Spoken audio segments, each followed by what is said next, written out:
Life After Prison by Silencio, Kabanata 176. Nagnganga ang mga ngipin ni Hugh at sa isang iglap ay naging matalim ang kanyang paningin. Bigla siyang tumakbo palabas, saka itinaas ang paa at sinipa si Severin.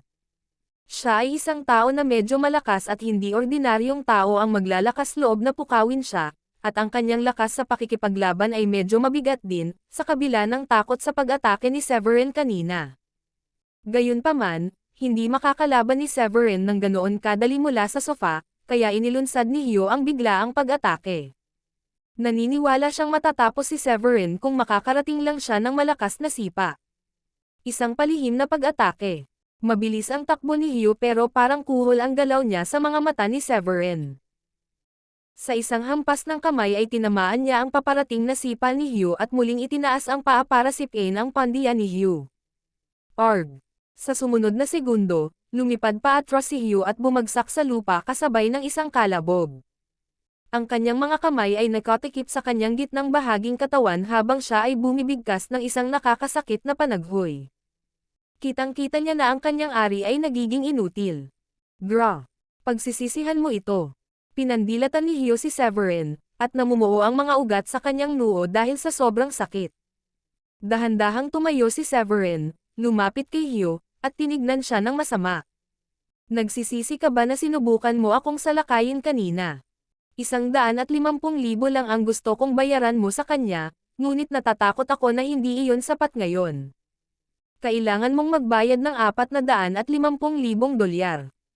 Napatikip ng bibig si Queenie sa gulat at hindi makapaniwala sa nangyayari sa harapan niya. Hindi sumagi sa isip niya na maglalakas loob si Severin na bugbugin si Hugh ng ganoon. Bilang karagdagan, gusto niyang magbayad din si Hugh ng 450,000. Sa paghusga sa kung paano umuunlad ang mga bagay, ang taong sumusuporta kay Hugh ay siguradong asar. Bibigyan kita ng 10 segundo, kung hindi, mamamatay ka. Mahinahong sabi ni Severin, pero halata sa tono niya ang pananakot. Ako, si Hugh Tanglewood, ay hindi natatakot sa kamatayan. Dapat kang mag-isip ng 2 beses bago mo pukawin ang mga puwersa sa likod ko. Sa tingin mo ba kaya mong galitin sila? Itinaas ni Hugh ang kanyang ulo, pinandilatan ng mata si Severin, at walang ibang gusto kundi ang punatin si Severin sa 1,000,000 piraso. 10, 9, 8. Nagsimulang magbilang si Severin mula 10 nang hindi man lang nag-abala na tumingin sa kabilang partido. Ikaw. Hindi nakaimik si Hugh dahil hindi pa siya nakakita ng ganoong katapangan. 5, 4. Itinaas ni Severin ang isang paa pagkasambit niya ng 4. Maghintay. Natakot si Hugh sa wakas. Nararamdaman niya ang napakalaking nakamamatay na aura at tiniis ang sakit. Ibigay mo sa akin ang bank account number. Ililipat ko ang pera sa iyo. Lumingon si Severin kay Queenie at nagtanong. Nasa iyo ba ang iyong account number? Tulala at walang magawa si Queenie ng mga sandaling iyon dahil nabigla siya sa aura na nagmumula kay Severin. Inilabas niya ang mga detalye ng kanyang bank account at saka iniunat ang nanginginig niyang kamay para iabot ito kay Hugh. Life After Prison, Kabanata 177. Kinagat ni Hugh ang kanyang mga ngipin at tiniis ang matinding sakit nang sa wakas ay inilipat niya ang pera sa account ni Queenie. Natanggap ko na. Nanginginig ang boses ni Queenie habang tinitignan ang numerong nakadisplay sa kanyang phone. Hindi pa siya nakakita ng ganoon kalaking halaga sa kanyang buhay. Hahaha, kahanga-hanga. Tara na. Tumawa si Severin at umalis kasama si Queenie. Hugh. Kailangan mong ipaalam sa kanila. Ang gagong iyon. Lumagpas siya sa linya. Gumapang ang isa sa mga lalaki kay Hugh. Galit na pinandilatan ni Hugh ang kabilang partido at sumigaw. Tanga ka, alam mo ba kung ano ang pinakamahalagang bagay na kailangan nating gawin ngayon? Ano? Nabugbog ng husto ang subordinate na iyon kaya ang iniisip lang niya ay paghihiganti. Kinagat ni Hugh ang kanyang mga ngipin at napangiwi sa sakit. Tumawag ka ng ambulansya at ipadala mo ako sa ospital, tanga ka. Hindi ko nga alam kung gumagana pa ba o hindi ang ari ko. Ay, oo. Tama. Kailangan nating pumunta sa ospital. Natauhan naman ang lalaki at pumayag. Sa sandaling iyon, Lumabas sina Severin at Queenie sa villa at patungo sa Audi A8 na nakaparada sa kalye. Pagsakay nila sa sasakyan, tulala pa rin si Queenie at hindi na niya mapakalma ang sarili. Pagkaraan ng ilang segundo, hinayla niya ang braso ni Severin at sinabing, "Kailangan nating tumakbo. Ito ay dapat na malayo mula dito hanggat maaari. Hindi tayo papakawalan ni Hugh ng ganoon kadali ngayong nangikil ka sa kanya ng 450,000. Dalhin ang iyong pamilya, at dadalhin ko rin ang akin. Magkakasamang tatakas ang aming mga pamilya at aalis sa lugar na ito. Hindi na natin kailangang alalahanin ang pera ngayong mayroon na tayong 450,000. Sa sandaling sinabi niya iyon, tila may iniisip siya at sinabing, "Ikaw, di mo dapat hiningi ang pera. Dapat umalis na lang tayo nung pinayagan nila tayong umalis. Mas marami sa atin ang mawawala kahit tumakas tayo ngayon. Milyon-milyon ang halaga ng villa mo, at hindi mo ito madadala. Hindi rin magkakaroon ng sapat na oras para ibenta ito." Walang pusong tumawa si Severin nang makitang kinakabahan si Queenie. "Hindi mo ba iniisip na masyado kang nakakatakot na parang pusa? Naaalala ko ang pakikipaglaban mo sa mga nang-aapi sa akin noong bata pa ako. Sabay tayong lumaki, alam mo ba? Bakit unti-unting humihina ang loob mo habang tumatanda ka?" Inilibot ni Queenie ang mga mata kay Severin. "Hindi ako nakakatakot na pusa. Malakas lang ang mga taga-suporta ni Hugh, at sa palagay ko ay hindi tayo magkakaroon ng pagkakataong makatakas kung hindi tayo tatakas ngayon. Mahalaga ba kung may taga-suporta siya? Relax ka lang, okay? Hindi ako natakot sa kanya noong binugbog ko siya kanina, at ganoon din ang gagawin ko kapag dumating siya para manggulo na naman." Bahagyang ngumiti si Severin at tila walang pakialam dito. Saglit na natahimik si Queenie. "Sinasabi mo bang isa kang tao na hindi magagapi? Sino ka sa tingin mo? Isa ka ba sa 4 na maalamat na war gods?" Nakangiting sabi ni Severin. "Hihihi, ha, hindi naman ganoon kalakas ang mga war gods. Mga tagasunod ko lang silang lahat." Puff. Halos mapasok ka ng dugo si Queenie sa narinig. "Hinasa mo ang galing mo sa pagyayabang sa ilang taon na hindi tayo nagkikita. Sigurado ka bang hindi natin kailangan tumakas?" "Syempre hindi. Huwag kang masyadong mag-alala." Nakangiting sabi ni Severin. "Siya nga pala, huwag mong sabihing nangikil ako sa kabilang partido ng 450,000. Nakakatakot na malaman ng ibang tao ang tungkol dito. Hindi ako ganoong klase ng tao, at hindi ko gusto ang ganoong halaga." Tumigil sandali si Severin bago nagpatuloy sa pagpapaliwanag. "Naparito lang ako para bayaran ang 9,000 na inutang mo, at ang halagang iyon ay nabayaran na, kaya naman hindi ako humingi ng parehong halaga noong umalis ako. Tulad ng para sa 450,000 dolyar, ito ay kanilang kabayaran sa iyo para sa pagdudulot sa iyo ng pagkabalisa sa pag-iisip. Obligado kang kunin dahil ito ay kabayaran. Naiintindihan mo ba? Kabayaran." Ngumiti ng pilit si Queenie. "Bakit pakiramdam ko ang pera na ito ay parang mainit na patatas kaysa sa pera?" Life After Prison, Kabanata 178. Napangiti si Severin. "Tara na.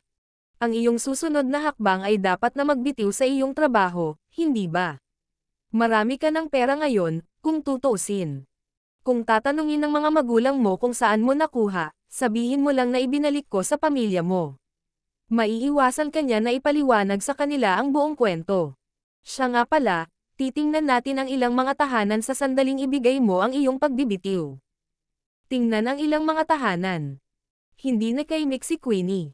Ang mall dito na si Severin na iyon ay nagdulot ng napakaraming problema, ngunit kahit papaano ay naiisip niya ang pagpunta sa house viewing. Gayunpaman, nang makita niyang walang planong tumakas si Severin, wala siyang pagpipilian kundi kanselahin ang kanyang mga plano sa pag-asang si Severin ay magkakaroon ng ilang mga panlilinlang sa kanyang manggas at hindi matakot sa taga-suporta ni Hugh. Si Severin ang nagmaneho ng sasakyan at nakarating sa labas ng isang bar. Pagkatapos ay parada ang sasakyan, pumasok sina Severin at Queenie sa establishmento, kung saan nakipag-usap si Queenie sa manager. "Aalis na ako, Paul," sabi ni Queenie habang nakatingin sa manager niyang si Paul. "Maaari mo bang bayaran ang natitirang sweldo ko? Hindi ako gaanong nagtrabaho ngayong buwan, ngunit ang komisyon sa mga inumin ay umaabot ng higit sa $700. Aalis ka na. Natigilan sandali ang manager niya at tila lumubog ang ekspresyon nito. Si Queenie ay maganda at may kahanga-hangang figure, kaya hindi nakakagulat na ang isang batang mayaman na nagngangalang Gareth ay nahulog sa kanya kamakailan at nais na gawin siyang kanya. Napag-usapan na iyon ni Gareth kay Paul at nag-alok pa ng ilang libong dolyar kay Paul ng pribado para pakialaman ng huli ang mga inumin. Ang plano niya ay ipaayos ni Paul si Queenie na makasama siya sa isa sa mga pribadong silid, at kapag dumating ang tamang panahon, pribado na ipapasa ni Paul ang tampered na bote ng alak sa mayamang binata. Ang mga sumunod na nangyari sa pagitan ng batang mayaman at Queenie sa kalaunan ay wala nang pakialam si Paul, dahil nasa bag na niya ang pera. Hindi niya inaasahan na may lalabas na problema hindi nagtagal pagkatapos niyang kunin ang pera kapalit ng pagpayag niyang tulungan si Gareth. Malaki ang mawawala sa kanya kapag umalis si Queenie sa kanyang trabaho. Kapag nangyari iyon, kailangang ibalik ang pera, at tiyak na malungkot si Gareth na baka masampal pa niya si Paul ng ilang beses. Alam niyang hindi niya kayang makipaglokohan sa isang batang mayaman. Saglit na natigilan si Paul, ngunit agad itong ngumiti at sinabing, "Bakit ka bigla-bigla na lang magbibitiw sa trabaho ng gayong napakaganda ng trabaho mo sa lahat ng ito? Ito ay masyadong biglaan. Anong gagawin ko kapag nawala ka? At saka, di ba sabi mo kailangan mo ng pera?" Napangiti si Queenie na nahihiya. "Hindi na ako nagkukulang sa pera, Paul, at hindi bagay sa akin ang ganitong lugar. Napagpasyahan kong magbitiw, kaya sana ay aprobahan mo ang aking pagbibitiw." Kumunat ang noo ni Paul at may problema sa mukha. Napatingin siya kay Severin, na nakatayo sa tabi ni Queenie, at napakunot ang noo niya nang makitang medyo mag-ara ang pananamit ni Severin. Hindi niya maiwasang magtanong, "Nakakuha ka na ba ng mayaman na mag-aalaga sa iyo ngayon? Kaya ba hindi ka nagkukulang sa pera at nagbabalak na umalis?" Napasulyap si Queenie kay Severin at napagtanto niyang mali si Paul sa sitwasyon niya. Nagmamadaling paliwanag niya, "Nagkakamali ka, pinsan ko talaga ito. May utang siya sa pamilya ko, at sa wakas ay ibinalik niya sa akin ang lahat. Nabayaran ko kay Hugh ang lahat ng utang ko sa kanya, kaya ngayon ay maaari na akong umalis sa aking trabaho." Halatang ayaw niyang magtrabaho ng matagal sa ganitong lugar na may nakakainis na customer at matagal na niyang gustong umalis sa lugar na ito. Ang lugar na ito ay may napakagulong kalikasan. Gayunpaman, ang mga salita ni Paul ay nagbigay sa kanya ng uri ng hindi pagkagusto. "Tulungan mo ako ng konti, Queenie, kahit ngayon na lang." Medyo nagkasala si Paul kay Queenie, at parang nagmamakaawa ito sa kanya. "Sige, sige." Sa wakas ay tumanggo si Queenie nang makita ang nagsusumamong tingin nito. Life After Prison, Kabanata 179. Ikaw ang pinakamahusay, Queenie. Tandaan na pumasok sa trabaho ngayong gabi. Ilang oras lang ito, at makukuha mo na ang iyong sweldo sa oras na matapos ka. Nagpasalamat si Paul kay Queenie at napabuntong hininga. "Sige. Patawarin mo ako sa ngayon." Tumanggo si Queenie at mabilis na naglakad palabas kasama si Severin. Pagkalabas niya, sabi ni Severin sa kanya, "Bakit pakiramdam ko may hindi magandang kakaibang bagay sa manager mo? Kung tutusin kung paano siya kumilos kanina, parang napaka-importante sa kanya na pumasok ka sa trabaho ngayong gabi." Hindi masyadong binasa ito ni Queenie. Dalawa sa mga babae ang hindi makapunta, kaya kapos sila sa mga tao ngayon. "Gusto niya lang akong tumulong at pagtakpan ang kakulang ng mga tao para sa kanila ngayong gabi. Gagawin ko na lang ito dahil isang gabi na lang naman. Maaari pa rin akong umalis kapag natapos na ang aking trabaho ngayong gabi." Nararamdaman ko pa rin na may lihim siyang motibo. Giit ni Severin ang kanyang pananaw. Iyon ay malabo.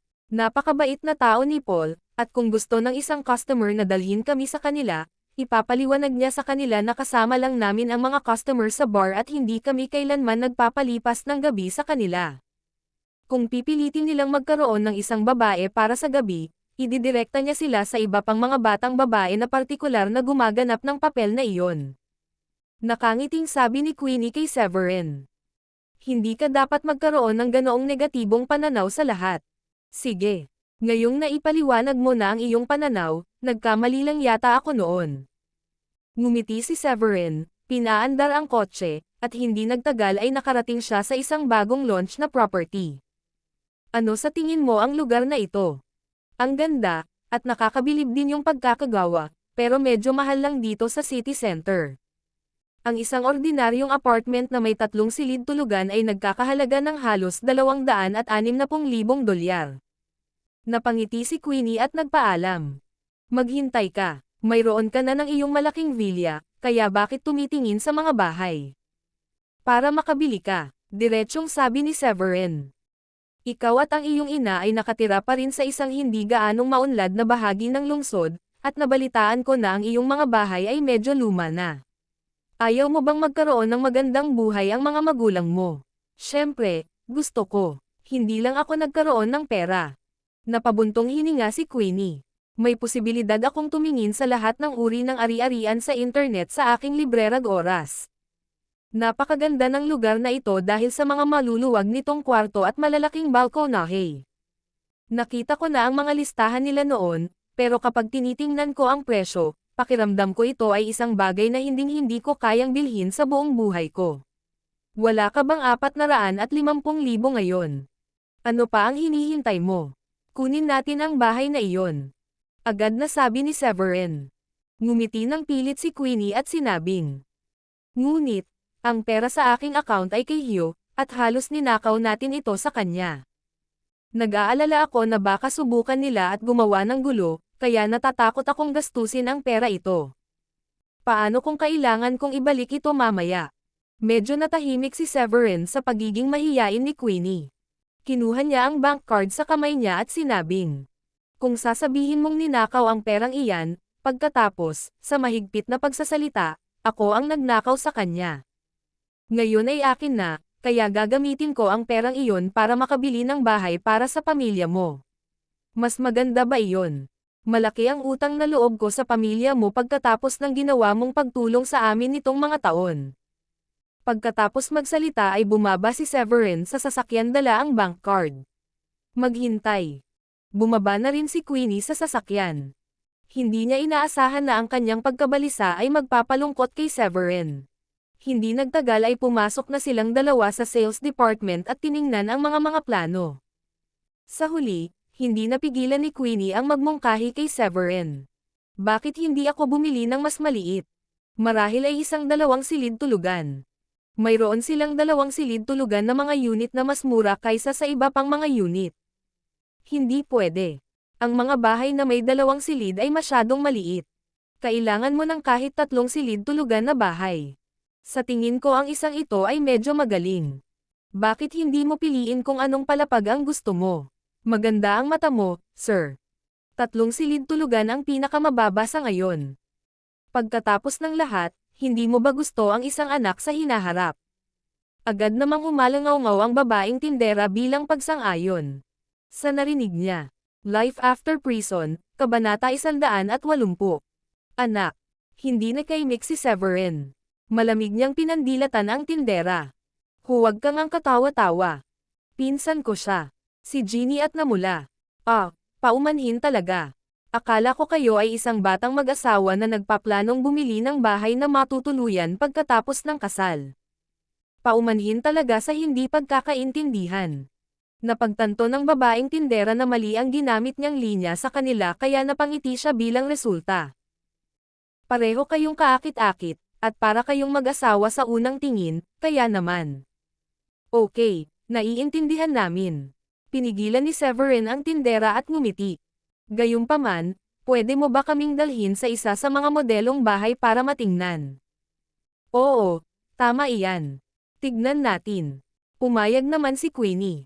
Queenie, ikaw ba yan? Ito ay, biglang lumapit ang isang lalaking nakaputing suot na may kasamang babaeng nakahawak sa braso. Naging nagtatampo ang ekspresyon ni Queenie nang makitang kaklase niya sa kolehiyo ang taong iyon. Ang kanyang pangalan ay Farid Bennett, at tinanggihan siya ni Queenie pagkatapos niyang subukang makuha ang kanyang puso pabalik noong mga araw ng kolehiyo. Pagkatapos ng graduating sa universidad, ipinagpatuloy niya ang pagsunod sa kanya ng mahabang panahon, ngunit ang kanyang mga pagsisikap ay nabigo din sa huli. Sa bandang huli, Pagkatapos niyang malaman na naging bar girl si Queenie, sinimulan niya itong hamakin sa isang nakakatakot na paraan, na nagsasabi ng mga bagay na tila siya ay isang bastos na tao at malamang na kinuha niya ang trabaho na iyon dahil gusto niyang makakuha ng isang sugar daddy. Gayunpaman, pinili ni Queenie na pumikit sa kanyang mga sinabi, at nadama niyang maswerte siya na hindi siya nakasama ng isang lalaking kasing liit nito. Ang kanyang buhay ay maaaring maging mas masahol pa sa hinaharap kung siya ay napunta sa kanya. Hindi niya lang inaasahan na doon siya magkikita. Nandito ka ba para manood ng bahay? Kumunot ang noo ni Queenie pero binati pa rin siya. Gayunpaman, inakbayan ni Farid ang kasamang dalaga at saka mayabang na sinabi. Tama iyan. Nandito kami para tingnan ang bahay, at upang maging tumpak, bumili ng isa. Nagbayad lang kami ng deposito. Pagkasabi noon ni Farid ay ngumisi siya. Bagaman deposito lang ang binayaran namin, nagpapasalamat kami na nakakabili kami ng bahay dito lalo na't nasa syudad ito. Ang aming paunang bayad ay humigit kumulang $116,000,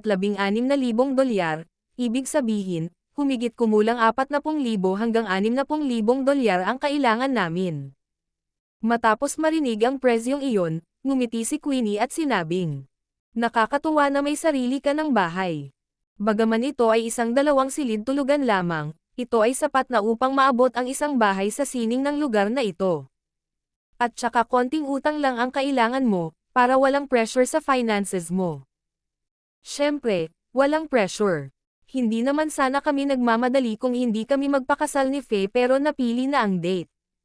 Ngunit hindi bababa sa maaari naming bayaran ang utang sa pananalapi ng 2 o 3 taon. Kapag nawala na iyon, maaari kaming mamuhay ng magandang buhay nang hindi nagkakaroon ng pag-aalala tungkol sa natitirang bayarin. Labis na pagmamalaki ang naramdaman ni Farid. Kung tutuusin, katatapos lang niya sa unibersidad ilang taon na ang nakalilipas, at medyo maganda siya kung isasaalang-alang ang halaga ng naipon niyang nakuha. Farid, ito ba ang babaeng sinubukan mong ligawan ng ilang taon ngunit hindi mo nakuha ang kanyang puso? Itinakip ng dalaga ang kanyang mga kamay sa kanyang dibdib at sinabing, nandito ka rin ba para tumingin ng bahay? Ito ba ay isang 2 silid tulugan? Magkano ang paunang bayad na plano mong bayaran? 40,000. 50,000. Hahaha, Tara na babe, siguradong hindi sila pumunta para bumili ng bahay. Nandito lang siya para tingnan ang mga ito. Kung kaya nilang bumili ng bahay. Ispell ko ang aking pangalan pabalik at tatawagan ang aking sarili na Deref. Bar girl na siya ngayon, at balita ko marami pa siyang utang. Inaasahan mo ba na kaya niyang bilhin ang bahay? Tumawa si Farid at sinimulan na naman ang pangungutya kay Queenie.